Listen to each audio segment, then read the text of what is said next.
ये कहानी एक ऐसी औरत के ऊपर आधारित है जिसका पति जंग में घायल हो जाता है और फिर वो अपनी पत्नी की पर्सनल जरूरतों को पूरा नहीं कर पाता, जिस वजह से वो औरत अपने ही नौकर के साथ अपनी जरूरतों को पूरा करती है। अब इसके बाद कहानी में आगे क्या होता है ये हम आज की इस एक्सप्लेनेशन में देखने वाले हैं। तो चलिए अब बढ़ते हैं एक्सप्लेनेशन की तरफ। फिल्म का नाम है लेडीज चैटरलीज लवर और ये फिल्म 2015 में रिलीज हुई थी। मूवी की शुरुआत में हम कुछ लोगों को देखते हैं जो एक खदान में काम कर रहे होते हैं। तभी अचानक वहाँ एक धमाका होता है और ओलिवर नाम का एक आदमी जो उस खदान में काम करता था वो उनकी मदद के लिए भागता है और लोगों को बाहर निकालता है। पर उनमें से टेडी नाम के एक आदमी की मौत हो जाती है और उसकी डेड बॉडी को उसके घर पहुंचाया जाता है। इसके बाद एक पार्टी में हम कोनी नाम की एक खूबसूरत लड़की को देखते हैं। तभी उसके पास एक आदमी आता है जिसका नाम क्लिफर्ड चैटरली था और वो बहुत अमीर था। अब कुछ देर तक बातें करने के बाद वो दोनों एक दूसरे से इम्प्रेस हो जाते हैं और साथ में डांस करने लगते हैं। लेकिन कोनी के दोस्त डंकन को ये बिल्कुल भी पसंद नहीं आता क्योंकि वो भी कोनी से प्यार करता था। अब इन दोनों की ये मुलाकात प्यार में बदल जाती है और वो दोनों एक दूसरे से शादी कर लेते हैं और शादी के वक्त वो दोनों ये कसम खाते हैं कि वो दोनों एक दूसरे से हमेशा वफादार रहेंगे और कभी भी एक दूसरे का साथ नहीं छोड़ेंगे। अब उन दोनों की मैरिज लाइफ बहुत अच्छी चल रही थी, पर अगले दिन ही क्लिफर्ड को सेना में जाना पड़ता है क्योंकि वो एक सोल्जर था। वहीं जंग के दौरान क्लिफर्ड घायल हो जाता है और उसे वापस घर भेज दिया जाता है। आज क्लिफर्ड घर आ रहा था और सभी बहुत ज्यादा खुश थे और उसका वेलकम करने के लिए घर के बाहर खड़े थे। क्लिफर्ड को देखकर कोनी बहुत ज्यादा खुश होती है, पर तभी हम देखते हैं कि जंग में घायल होने के बाद क्लिफर्ड के पेट के नीचे का पूरा हिस्सा पैरालाइज हो जाता है। अब क्लिफर्ड अपनी हालत से लाचार था और वो सबको थैंक यू बोलकर अंदर आ जाता है। वहीं कोनी क्लिफर्ड को जिंदा देखकर खुश तो हो रही थी, पर वो भी अंदर ही अंदर बहुत दुखी थी। उनकी खुशियों भरी जिंदगी में कभी ऐसा मोड़ भी आएगा ये किसी ने सोचा नहीं था। इसी बात से दुखी होकर क्लिफर्ड खुद को मारने की कोशिश भी करता है, पर तभी कोनी उसे रोक लेती है और वो उसे विश्वास दिलाती है कि वो हमेशा उसके साथ रहेगी। अब इसकी दूसरी तरफ हम ओलिवर को देखते हैं जो अपनी मंगेतर को लेटर लिख रहा होता है। इस बार ओलिवर किसी खदान में काम नहीं कर रहा था, बल्कि इस बार वो जंग में था। कुछ दिनों बाद जब ओलिवर अपने घर आता है तो वो अपनी मंगेतर को किसी दूसरे आदमी के साथ देख लेता है और वो उससे बिना मिले ही वहाँ से चला जाता है। कुछ दिनों बाद ओलिवर काम मांगने के लिए क्लिफर्ड के पास जाता है। फिर जब क्लिफर्ड उससे बात कर रहा होता है तब उसे पता चलता है कि ओलिवर जंग में उसी के अंडर काम कर रहा था। क्लिफर्ड इससे काफी इम्प्रेस होता है और वो ओलिवर को उनके पक्षियों का ख्याल रखने का काम देता है। अपाहिज होने की वजह से क्लिफर्ड अपने लिए एक गाड़ी खरीदता है और जब वो उसमें बैठकर घूमता है तो उसे लगता है कि मानो उसके पैर वापस आ गए हैं। फिर एक दिन वो कोनी के साथ ओलिवर के पास जाता है। ओलिवर जंगल में बने हुए एक कॉटेज में रहता था और पक्षियों की देखभाल करता था। वहाँ पहली बार कोनी ओलिवर को देखती है। वहाँ से वापस आते वक्त कोनी ओलिवर को इशारा देती है, पर ओलिवर उसे समझ नहीं पाता। अगले दिन एक मेड कोनी के पास आती है और उसे बोलती है कि ओलिवर अपने कॉटेज की चाबी मांग रहा है। इस पर कोनी खुद उसे चाबी देने के लिए उसके पास जाती है। फिर जब वो ओलिवर के पास पहुँचती है तो ओलिवर उससे ठीक से बात नहीं करता और उसे बोलता है कि आपको ये तकलीफ उठाने की कोई जरूरत नहीं थी। कोनी को भी ओलिवर के इस बिहेवियर पर गुस्सा आ जाता है और वो गुस्से में वहाँ से चली जाती है। अगले दिन ओलिवर कोनी को एक लेटर लिखता है जिसमें वो अपने बर्ताव के लिए उससे माफी मांगता है। इसके बाद कोनी फिर से उससे मिलने के लिए उसके कॉटेज में जाती है जहाँ ओलिवर अपनी शर्ट उतारकर काम कर रहा था। फिर जब कोनी उसके बदन को देखती है तो उसके भी तन बदन में आग लग जाती है। ये देखकर कोनी खुद को कंट्रोल नहीं कर पाती और वो ओलिवर के पास जाने लगती है, पर तभी ओलिवर भी उसे देख लेता है और अपनी शर्ट वापस पहन लेता है क्योंकि वो कोनी की इज्जत करता था।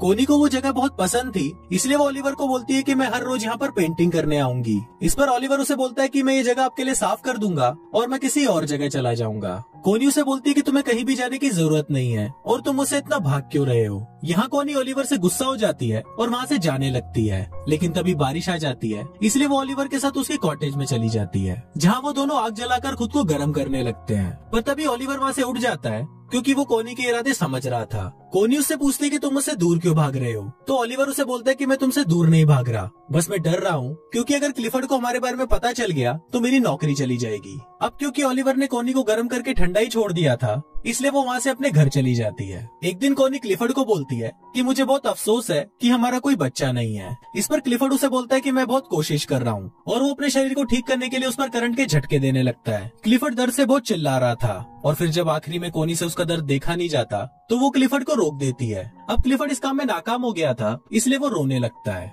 अब इसके अगले दिन कोनी जंगल में जाती है और वहाँ पर बैठकर एक डायरी पढ़ने लगती है, पर तभी उसे ओलिवर के काम करने की आवाज सुनाई देती है और वो तुरंत उसके पास चली जाती है। जहाँ पहुंचकर वो छोटे चूजों को देखती है और उनको देखकर रोने लगती है। उन बच्चों को देखकर वो अपने बच्चे को याद करती है जो शायद अब कभी भी पैदा नहीं होगा। अब कोनी को रोता हुआ देखकर ओलिवर उसके पास आता है और उसे गले लगा लेता है। अब ओलिवर भी कोनी को पसंद करने लगा था, इसलिए वो उसे अपने साथ अपने कॉटेज में ले जाता है जहाँ वो दोनों घपाघप करते हैं। अब कोनी पूरे दिन ओलिवर के साथ ही रहती है और फिर जब शाम होने को आती है तो ओलिवर उसे घर छोड़ने उसके साथ जाता है। जाने से पहले कोनी ओलिवर से पूछती है कि तुमने जो किया है क्या तुम्हें उसका कोई पछतावा है, जिस पर ओलिवर उसे बोलता है कि नहीं, मैं तुमसे प्यार करने लगा हूँ और अब तुम सिर्फ मेरी हो। उसी रात बहुत तेज तूफान आता है और बादल गरजने लगते हैं। ओलिवर को कोनी की बहुत याद आ रही थी, इसलिए वो बहुत ज्यादा दारू पी लेता है। वहीं कोनी की नींद भी उड़ जाती है और वो भी ओलिवर की याद में सो नहीं पाती। फिर वो खिड़की से ओलिवर के घर की रोशनी को देखती है और वो खुद को रोक नहीं पाती और दौड़ते हुए ओलिवर के पास चली जाती है और उसे जाते हुए उसके घर की एक मेड देख लेती है।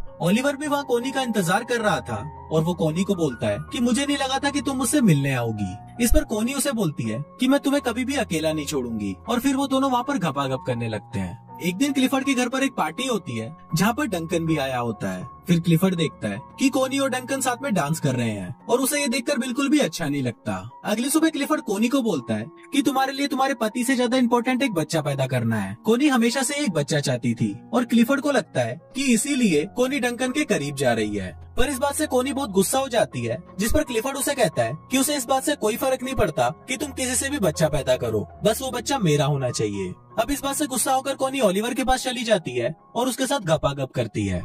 एक दिन कोनी को पता चलता है कि वो प्रेग्नेंट है, तो वो इस बारे में क्लिफर्ड को बताती है। क्लिफर्ड ये सुनकर बहुत खुश होता है और वो कोनी से उस आदमी का नाम पूछता है, पर कोनी उस आदमी का नाम उसे नहीं बताती। एक दिन क्लिफर्ड ओलिवर से मिलने उसके पास जाता है और वो कोनी को भी अपने साथ चलने को बोलता है। अब वो दोनों जा ही रहे होते हैं, पर तभी ओलिवर पीछे से आता है और वो कोनी को किस करने लगता है। अभी दोनों किस कर ही रहे होते हैं, पर तभी क्लिफर्ड कोनी को आवाज लगाता है। दरअसल क्लिफर्ड की गाड़ी कीचड़ में फंस गई थी। तभी वहाँ पर ओलिवर आता है और वो उसकी गाड़ी को धक्का लगाने लगता है, पर इसी दौरान वो जोर जोर से खांसने लगता है। दरअसल ओलिवर जब खदान में काम करता था तो उसके लंग्स खराब हो गए थे। अब फाइनली ओलिवर उसकी गाड़ी को कीचड़ से निकाल देता है और खांसता हुआ वहाँ से चला जाता है। थोड़ी देर बाद कोनी ओलिवर के पास आती है तो ओलिवर उसे गुस्से में बताता है कि उसने 12 सालों तक उनकी खदानों में काम किया और अपने लंग्स खराब किए और इसके बाद उसे जंग के लिए फ्रांस भेज दिया गया। वो बोलता है कि मेरी लाइफ तुम लोगों जैसी नहीं है, इसलिए तुम अपने पति के पास चली जाओ। अब एक दिन कोनी की मेड मिस बोल्टन ओलिवर के कॉटेज में आती है, जहाँ उसे कोनी की डायरी मिलती है और उस डायरी को देखकर उसे समझ आ जाता है